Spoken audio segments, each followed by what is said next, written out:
Ce soir, on est là pour montrer qu'on est toujours mobilisé. Et en ce moment, il y a une nouvelle réunion entre le directeur départemental et la préfète et les fonctionnaires de police d'un certain district. Donc on est là aussi pour leur apporter notre soutien, montrer qu'il ne faut pas qu'ils hésitent à parler et à s'exprimer sur les mal-être des policiers et de ce qui se passe dans les commissariats, que ce soit au niveau humain et matériel.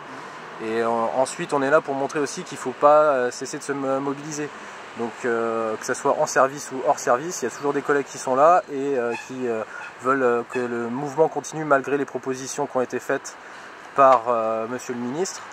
On veut toujours que ça perdure car on n'est pas satisfait. Et on peut voir aussi que dans les autres villes, les grandes villes comme Marseille, Lyon, Toulon ou autres, il y a encore des mobilisations. Le mouvement existera toujours tant qu'on n'aura pas obtenu ce qu'on demande. Les syndicats essayent de récupérer le mouvement comme certains politiques, sauf qu'ils n'y arrivent pas. Donc c'est eux qui ont été reçus par François Hollande, parce qu'ils ont plus l'habitude. Les politiques ont plus l'habitude de traiter avec eux, sauf qu'ils n'ont pas vent de nos revendications. Les annonces qui ont été faites hier, c'est du réchauffé. C'était déjà dans les pourparlers. Donc tout ce qui était anonyme sur les procédures, on en parle depuis Magnanville. Donc là, ils accélèrent un peu les mouvements, les procédures, pour essayer de calmer le mouvement. Sauf que c'est pas ce qu'on revendique. Qu'ils vont changer les PM, c'est pareil, c'était déjà dans les papiers.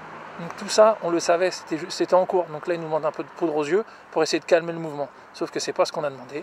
Donc tant qu'on n'obtiendra pas ce qu'on a demandé, et tant que M. Cazeneuve ne tiendra pas sa parole qu'il nous a donné dimanche de nous recevoir en délégation sans syndicat. On l'a vu dimanche entre deux bureaux du commissariat de Créteil.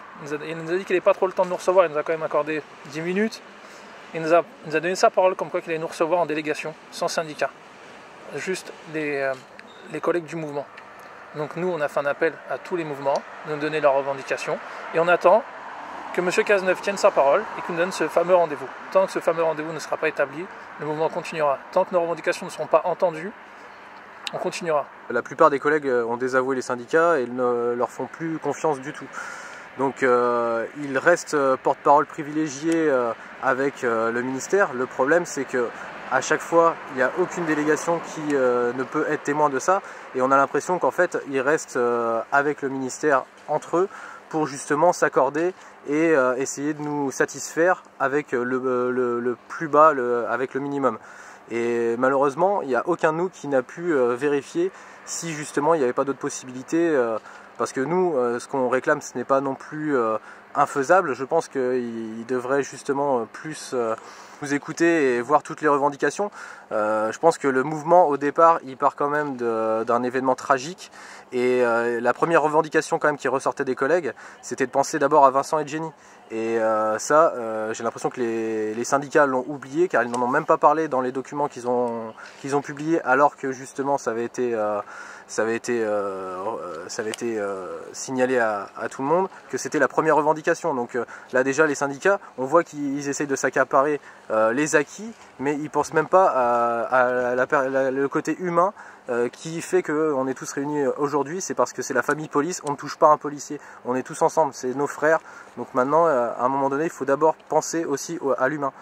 Donc maintenant, je pense que ça serait bien tout d'abord que le ministère se penche sur le cas de nos collègues qui ont été blessés, les 4 collègues qui ont été blessés à Viry-Châtillon, et ensuite qu'ils mettent par écrit qu'il n'y aura aucune sanction, parce que là, ce qu'on peut voir en ce moment, c'est que le préfet de police de Paris a eu un discours auprès de certains collègues afin de rétablir la pression maintenant qu'il y a eu des propositions de fait. Et cette pression, on peut la constater qu'elle est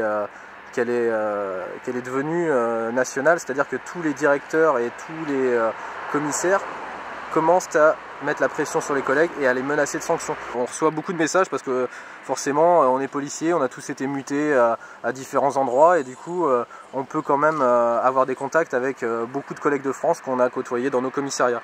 Et ce qu'il en ressort, c'est que là maintenant, comme je vous dis, j'ai reçu énormément de messages où il y a des collègues, par exemple là, on peut voir apparemment c'est très tendu à Angers, il y a des menaces de sanctions, à Montpellier aussi. Oui, les menaces de sanctions sont surtout faites pour ceux qui sont en tenue en service, parce que c'est ce qui fait grincer des dents le plus.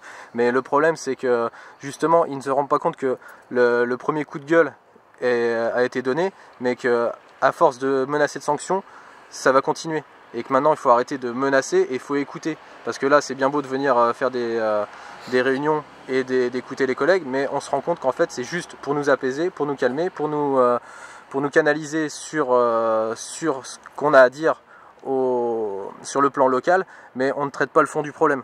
Donc maintenant il va falloir qu'ils arrêtent de nous menacer, qu'ils prennent justement des mesures pour éviter les sanctions, qu'ils soient là pour nous protéger, parce que c'est ce qu'on demande aussi, c'est que la hiérarchie protège ses fonctionnaires. Si on n'est pas, si personne nous appuie, si on n'a pas les syndicats qui nous appuient, ni la hiérarchie, ça va continuer à être l'anarchie et chaque groupe de collègues en colère va continuer dans les différentes villes. Ils ont essayé tous les moyens de nous menacer. Le premier jour, nous ont envoyé le directeur départemental nous menacer sur notre rendez-vous. Ça n'a pas marché.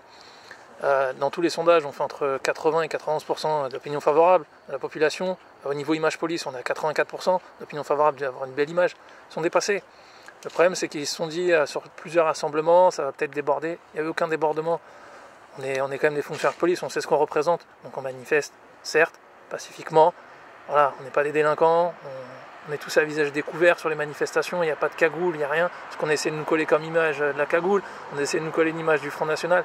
On est apolitique, on est asyndical. Alors ils essayent à chaque fois de nous monter, de nous discréditer aux yeux de la population. Mais ça ne marche pas. Les gens ont bien vu comment ça se passe, ont bien vu l'état de la police. C'est un ras-le-bol général. Et nous, tant qu'on ne sera pas écouté, et je redis, tant que M. Cazeneuve ne tiendra pas sa parole, de nous donner une date de rendez-vous, le mouvement n'est pas prêt de s'arrêter, il n'est pas prêt de faiblir. Déjà, nous, sur notre liste de revendications, la première chose, ce qu'on demande, c'est que les collègues blessés par rapport à l'attaque obtiennent une décoration, chose qui n'est pas faite encore, qui n'a pas été proposée, une prise de grade ou une mutation, ou voire les deux, si possible. Pour le collègue ADS, lui, on demande, si son état de santé et physique le permet, qu'il soit directement gardien de la paix. Si son état de physique et santé ne le permet pas, qu'il soit administratif, mais au même titre qu'un gardien de la paix, qu'on ne le laisse pas à la rue, parce que lui, il est contractuel. Il y a des groupes d'un peu partout en France, donc c'est-à-dire qu'il y a des représentants qui ont travaillé sur le sujet et qui ont émis des revendications. Toutes ces revendications ont été transmises, et nous, particulièrement 91, touchés par cet événement, c'était évidemment la tête de liste de nos revendications.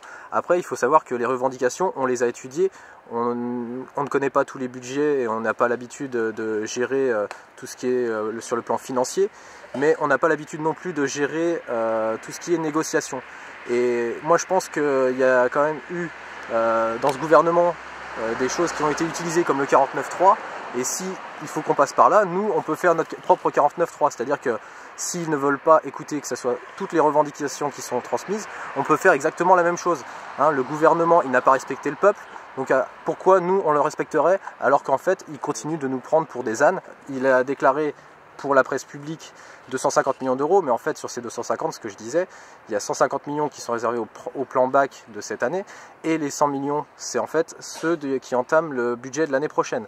Donc c'est-à-dire que lui, dans 6 mois, il sera parti, ça sera un autre gouvernement, et en attendant, les 100 millions, ils vont être amputés de l'année 2017, donc ça veut dire que dans tous les cas, il n'y a aucun supplément. Donc en fait, c'est encore de la poudre aux yeux, c'est de la promesse, et c'était certainement des commandes en attente, que ce soit pour les véhicules, pour les armes et pour tout l'équipement collectif. Donc en fait, encore une fois, on est déçus, on ne nous prend pas au sérieux, on en discute avec les syndicats pour leur dire on va leur donner une part du gâteau et après on va les remettre à l'ordre. Sauf que les collègues ne sont pas satisfaits parce que tout le monde s'en rend compte, on est beaucoup à communiquer sur les réseaux sociaux, donc forcément chacun apporte sa voix et se fait entendre, et donc on arrive au final à avoir quand même un discours cohérent où on se rend compte qu'on est pris pour des bleus. Il y a moins d'une semaine, sur une partie de l'Essonne, il y a un commissariat qui a été laissé sans patrouille pour aller surveiller les enfants de M. Manuel Valls. C'est sûr, il y a une semaine. Savoir que le domicile de l'ex-Madame Valls est surveillé 24 heures sur 24, 7 jours sur 7. Et elle refuse de donner ses dates de congé pour qu'il y ait toujours des fonctionnaires devant pour éviter qu'elle se fasse cambrioler. Donc ça fait toujours déjà 2 effectifs en moins. Et 2 effectifs, vu les temps qui courent, c'est important. Donc ça n'a pas changé. Donc on nous promet, mais ça ne change pas. Le lendemain de l'attaque des collègues, les effectifs départementaux, les effectifs locaux se sont réunis pour faire une opération de sécurisation à l'intérieur de la grande borne. Notre hiérarchie nous a interdit d'entrer dans la grande borne. pas de vagues, il faut les rien faire, il faut les laisser faire. Alors oui, effectivement, aujourd'hui, on fait des sécurisations et des CRS. Concrètement, ils ont peur d'un nouveau 2005. Vaut mieux un collègue blessé qu'une grenade jetée. Voilà, faut pas se mentir. Dès qu'il y a des collègues, c'est souvent qu'on se fait caillasser à la grande borne. Les collègues, eh ben, ils doivent écrire. Pourquoi vous étiez à la grande borne? Vous savez que c'est une zone sensible. Pourquoi vous êtes rentré à 3? On fait juste notre travail. On nous a interdit de rentrer dans la grande borne. Alors oui, en ce moment, on rentre très bien. On fait des opérations de sécurisation. En ce moment, il y a des opérations de sécurisation qui sont mises en place avec les CRS. À des heures où il n'y a plus personne dans la grande borne. Mais sur les statistiques, il y a des sécurisations qui ont été faites. On a tous marre d'être pris pour cible, d'être pris pour des jambons par notre propre hiérarchie. Et vous voyez bien, on nous avait prédit la fin du mouvement parce que c'était les vacances scolaires. Encore hier, plus de 1000 personnes devant l'Assemblée nationale. Donc ça prouve bien que le mouvement est encore là. Et le fait aussi surtout qu'il n'y a pas les syndicats avec nous, ça fait énormément. Et les collègues sont fédérés à ce mouvement parce que les syndicats et la politique, c'est le plus important. Et tant qu'on n'aura pas d'avancée, le mouvement ne cessera pas. On peut voir sur les réseaux sociaux qu'il y a beaucoup de commissariats qui nous suivent et justement on voit que ça n'est pas du tout médiatisé et voilà, il n'y a que les fonctionnaires de police et ceux qui sont en contact avec eux qui voient que justement la mobilisation est nationale. Ensuite, là, on peut voir que justement, comme je vous disais tout à l'heure, il y a des demandes de sanctions qui commencent à retomber au niveau des différents commissariats centrales comme à Bordeaux. J'ai reçu encore un message tout à l'heure. Et je pense que justement, tant qu'il y aura des demandes de sanctions, ça va encore plus mobiliser de monde.